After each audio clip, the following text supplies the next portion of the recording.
Hindi medium का batch है। ये मान लो कि बायोलॉजी की आज पहली क्लास है, क्योंकि जो मैंने पढ़ाया था ना पहला चैप्टर वो कोर्स में नहीं है 12th में, तो हमारा मतलब हिंदी मीडियम का फर्स्ट क्लास में अपन स्टार्ट कर रहे हैं क्या, sexual reproduction in flowering plant. मतलब कि ये मान के चलो sexual reproduction in flowering plant मतलब कि लैंगिक जनन। आपको इस चैप्टर में लैंगिक जनन के बारे में पढ़ना है। और लैंगिक जनन के बारे में पढ़ना मतलब एक साथ आप लोग मेल और फीमेल, नर और मादा, समझ गए। मतलब आपको एक बार में दोनों लोगों के बारे में पढ़ना है। पहले मेल वाले ऑर्गन फिर फीमेल वाले ऑर्गन, दोनों के बारे में पढ़ना है। दोनों को अपन यहाँ पे देखो, पहले नर वाले पार्ट को पूरा पढ़ेंगे, फिर मादा वाले पार्ट को पूरा पढ़ेंगे, फिर इसका युग्मक बनाएंगे, फिर इसका युग्मक बनाएंगे, फिर दोनों युग्मक के बीच में क्या होगा, फर्टिलाइजेशन होगा, निषेचन होगा, फिर उसका बच्चा बनेगा, फिर चैप्टर खत्म हो जाएगा। तो इस तरह से यदि हम बात करें आपका, जैसे यहाँ पे देखो क्या लिखा हुआ है, Hindi medium lecture number first, कौन से चैप्टर का, ये है आपके 12th बायोलॉजी का सेकेंड चैप्टर है, sexual reproduction in flowering plant. कोई एनसीईआरटी लिया है बोलेंगे पुष्पीय पादपों में लैंगिक जनन, समझ गए। तो पहले हम थोड़ा सा जनन के बारे में डिस्कस कर लेते हैं। जो जनन होता है, जनन होता है जिसको हम क्या बोलते हैं, रिप्रोडक्शन। सिर्फ सुनोगे आप लोग, जो जनन होता है जिसको हम बोलते हैं रिप्रोडक्शन। तो जनन क्यों होता है, क्या जरूरत पड़ी जनन होने की, बिना जनन के या बिना रिप्रोडक्शन के क्या चीज़ें नहीं हो सकती थी। तो सुनो, अपनी संतति को बनाए रखने के लिए जनन की जरूरत पड़ती है। यदि किसी भी प्लांट या एनिमल में जनन नहीं होगा तो एक टाइम बाद अपनी संतति खत्म हो जाएगी, समझ गए। तो अपनी संतति को बनाए रखने के लिए एक बायोलॉजिकल प्रोसेस होती है। बायोलॉजिकल प्रोसेस मतलब समझ गए, बायोलॉजिकल प्रोसेस मतलब कि लिविंग में, जैसे कहीं पे मान लो एक लाल ईंट रखी है, एक ब्राउन ईंट रखी है, दोनों को पास ले गए, दोनों में कुछ कुछ होके तीसरी ईंट आएगी क्या, क्यों नहीं आएगी, क्योंकि उनमें जनन नहीं होगा। मतलब जनन होने के लिए जरूरी क्या होता है, लिविंग। हेलो, जनन होने के लिए जरूरी क्या होता है, जीव होना चाहिए, समझ गए। अब दूसरा, एक हमने बैल को और एक फीमेल कुत्ता को पास लाए, दोनों को एक रूम में बंद करके कुंडी लगा दिए, कोई नया आएगा क्या, आएगा कोई नया, क्यों नहीं आएगा, क्योंकि दोनों की शादी नहीं हो सकती। फिर वो जिंदा है फिर भी तो नहीं हुआ वहां पे, हेलो, क्योंकि अपने ही समान संतति उत्पन्न करने के लिए अपने ही समान जनक होना चाहिए। किसी दूल्हा और दुल्हन, समझ गए, किसी यदि दूल्हा और दुल्हन को रखेंगे तो जरूर आएगा, क्यों, क्योंकि वो क्या हो गया, सेम संतति। कुत्ता फीमेल कुत्ता आएगा, हाथी फीमेल हाथी आएगा, गाय मेल गाय आएगा, समझ गए। तो जनन क्या होता है, जनन होता है अपने ही समान संतति उत्पन्न करना, लेकिन इसके लिए स्पेशल कंडीशंस क्या है, दोनों के पापा मम्मी सेम जाति के होने चाहिए, सेम स्पीसीज के होने चाहिए, समझ गए ना, ठीक है। तो यदि हम बात करें जनन की, तो मैंने आपको क्या बताया, जनन एक ऐसी प्रोसेस है, जनन एक ऐसी प्रोसेस है जहाँ पे अपने ही समान संतानें उत्पन्न किया जाता है। अब कभी कभी क्या होता है, जनन के लिए शादी होना जरूरी है, कभी कभी शादी नहीं होना भी जरूरी है। जा रहे हैं क्या, ठीक है। अब सुनो, यदि हम बात करें, जनन कुछ ऐसे होते हैं जो राक्षस प्रवृत्ति के होते हैं। कैसे होते हैं, कुछ राक्षस प्रवृत्ति के होते हैं। जैसे राक्षसों में क्या होता है, बूम, ये 5-6 राक्षस पैदे, नहीं होता क्या, ऐसे होता ना, ऐसे बाल तोड़ के फेंक दिए राक्षस पैदा हो गए, होता है कि नहीं होता भाई बताओ? ऐसे मतलब उनके जो अपन भगवान लोग होते हैं उनको ऐसे तलवार से काटे, उनका खून गिरा, ये 10-12 राक्षस पैदा हो गए। सच में। तो जो राक्षस प्रवृत्ति का होता है उसके अंदर होता है अलैंगिक जनन। हेलो, टेंशन में क्यों? ओ, इसको समझाओ। कुछ होता है एसेक्सुअल रिप्रोडक्शन, मतलब इसको हम बोलेंगे, हाँ अरे मेरे को आता, थोड़ा थोड़ा चेक करना पड़ता है ना, अलैंगिक जनन। ठीक है। और देखो ये कौन से वाले हो गए? जो राक्षस प्रवृत्ति के थे, मतलब इनमें इतने सारे पैदा कर सकते हैं कि आपको भरोसा भी नहीं है। एक बैक्टीरिया एक बार में 1,00,000 बैक्टीरिया बना सकता है। अलैंगिक जनन। बेशरम का पेड़ देखो, बेशरम का पेड़ तोड़ दो, जितने टुकड़े तोड़ के फेंकोगे ना उतने बेशरम पैदा हो जाएंगे। मतलब बेशरम का पेड़ पूरा बोलो। ठीक है। मनी प्लांट देखो, मनी प्लांट, जितने मनी प्लांट काट के पानी में डालोगे उतने मनी प्लांट। आलू देखो, आलू, जितने आलू के टुकड़े काटोगे उतने आलू। तो मतलब इनकी कोई लिमिटेशन नहीं होती। और सबसे अच्छी बात होती है जो अलैंगिक जनन होता है वो as it is same to same अपने पापा जैसे होता है। टीबी में राक्षस को पैदा हुए होते देखे, वो पैदा होते देखो राक्षस को, जैसे उसका पापा हा हा करके पैदा करता है ना, वैसे उसका बच्चा भी हा हा करके ही पैदा होता है। देखा होगा कई बार तो ऐसा होता है। तो यहाँ पे एक स्ट्रक्चर बनता है क्लोन। ये आपके नीट एग्जाम में पूछा जा चुका है। क्लोन मतलब ऐसी स्ट्रक्चर होती है जो कि लैंगिक जनन का ही प्रोडक्ट होता है और ये सेम एज पेरेंटल सेल, ये जेनेटिकली और मॉर्फोलॉजिकली अपने पेरेंट्स के समान होता है। मतलब इनका जेनेटिकली मतलब जेनेटिक है ना, जीन, और मॉर्फोलॉजिकल मतलब होता है बाहर से आकारिकी। हिंदी में बोलेंगे इसको आकारिकी, टेंशन मत लेना, आता है मेरे को सब। मतलब जेनेटिकली और आकारिकी सेम होता है। एक बेशरम के पेड़ से जो दूसरा बेशरम बनेगा तो एकदम अपने पापा जैसे ही होता है। समझ गए? एक मनी प्लांट से दूसरा मनी प्लांट बनाओगे वो भी वैसे ही होता है। तो इनको हम बोलते हैं क्लोन। जब सेम स्ट्रक्चर बनती है तो क्या बोलेंगे? क्लोन। क्लियर हुआ? तो ये हो गया कौन सा? अलैंगिक जनन। अलैंगिक जनन मतलब वो वाला जनन जिसमें क्या होता है? एक ही पेरेंट्स होता है, रोल इन सिंगल पेरेंट्स, जब एक ही जनक। मतलब यहाँ पे दो चीजें आपको याद रखना है, जनक एक होता है और यहाँ पे मियोसिस समसूत्री विभाजन। हाँ, जब इसमें जनक मतलब एक ही जनक होता है, साथ में इसमें बेटा विभाजन जो होता है, इसमें जो अर्धसूत्री विभाजन है,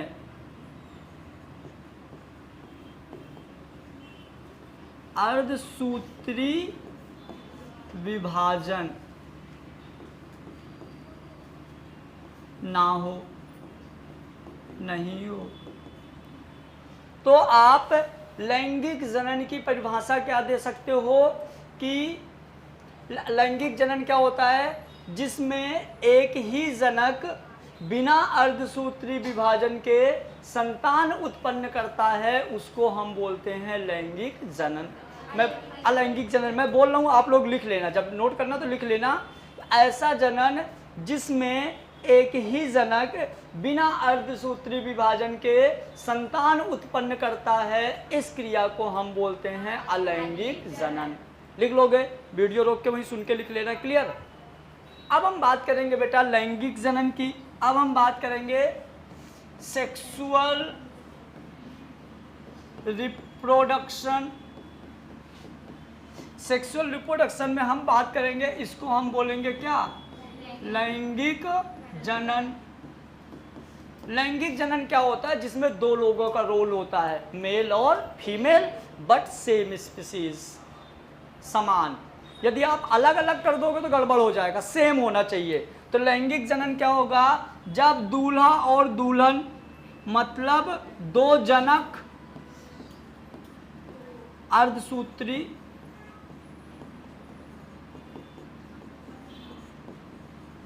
विभाजन।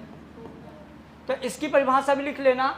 लैंगिक जनन क्या होता है? ऐसा जनन जिसमें दो जनक मिलके अर्धसूत्री विभाजन करके संतान उत्पन्न करते हैं, इस तरह के जनक को हम बोलते हैं लैंगिक जनन। याद रह जाएगा, जिसमें दो जनक मिलके अर्धसूत्री विभाजन की मदद से संतान उत्पन्न करते हैं, इस तरह के जनन को हम बोलते हैं लैंगिक जनन। याद 10:30 समझ गए ना बेटा? चलिए बहुत बढ़िया। अब यहाँ पे इसका आप देखो, अपने कोर्स में क्या है? लैंगिक जनन। तो हम क्या पढ़ेंगे? लैंगिक जनन। ये पहले चैप्टर में है, तो अब मैं हेडिंग डालूंगा लैंगिक जनन, इसको थोड़ा सा अच्छे से समझेंगे।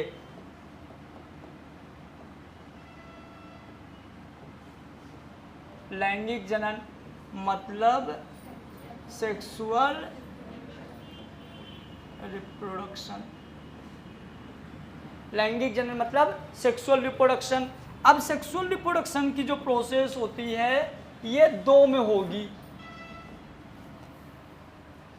होगी, एक तो होगी प्लांट में। सेक्सुअल रिप्रोडक्शन की प्रोसेस किस में होगा? प्लांट में।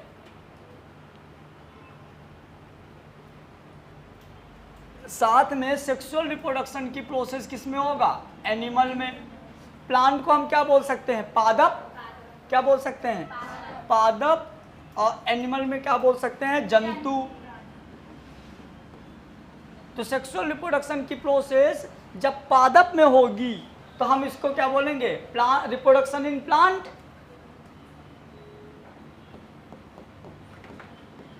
सेक्सुअल रिप्रोडक्शन इन प्लांट, और यहां पे हो जाएगा सेक्सुअल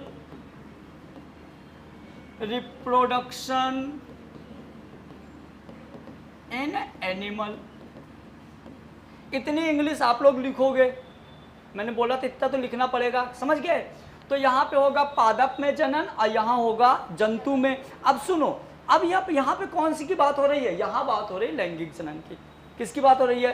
अब यदि यहाँ पे लैंगिक जनन की बात हो रही है, इसका मतलब एक चीज सिद्ध होता है कि यहाँ पे भी नर और मादा और यहाँ पे भी नर और मादा चाहिए, क्योंकि लैंगिक जनन में दो लोग चाहिए, अकेले तो कुछ होगा नहीं। तो लैंगिक जनन में यदि दो लोग चाहिए तो यहाँ पे भी दो रहेंगे और यहाँ पे भी दो रहेंगे। तो हमको पहचानना आना चाहिए कि यहाँ पे कौन दो रहेंगे और यहाँ पे कौन दो रहेंगे। तो आओ, इस वाले पार्ट में जो दो रहेंगे उसको हम बोलेंगे एंड्रोसियम, इसको हम बोलेंगे गाइनोसियम। जो एंड्रोसियम होता है ये बनाता है पराग कण, और जो गाइनोसियम होता है ये बनाता है अंडाणु। जो पराग कण होता है, पराग कण कुछ ऐसे बनता है। अभी हम इसको अच्छे से सिखाएंगे, टेंशन नहीं लेना है। ये नर युग्मक होता है। क्या होता है? नर युग्मक। ये नर युग्मक होता है। अंडाणु जो होता है ये कुछ ऐसा होता है, देखो।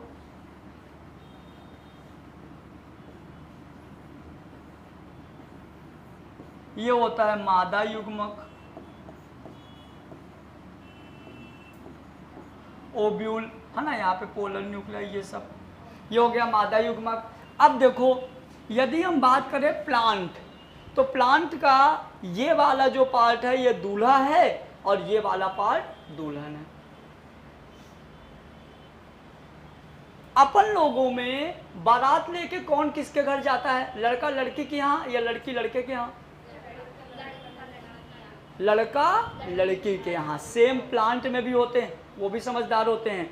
तो यहाँ पे जो पराग कण है कहाँ जाएगा, अंडाणु के पास, और यहाँ पे दोनों को होगा जयमाला और बनेगा बीज, बीज के कुछ महीने बाद फल, फल के बाद, समझ गए, ठीक है। यदि हम बात करें जंतु में, तो जंतु में भी दो तरह का, जंतु में नर और मादा, नर यानी कि मेल, इतना तो पता है सबको, है ना, फीमेल। यहां पे नर में क्या होता है, नर में होती है testis, you know testis, testis नहीं जानते,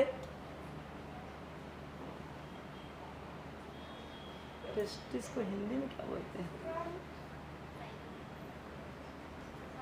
ब्रषण, ब्रषण, ब्रषण, ब्रषण जानते हो क्या होता है, ब्रषण, टेस्टिस, है ना।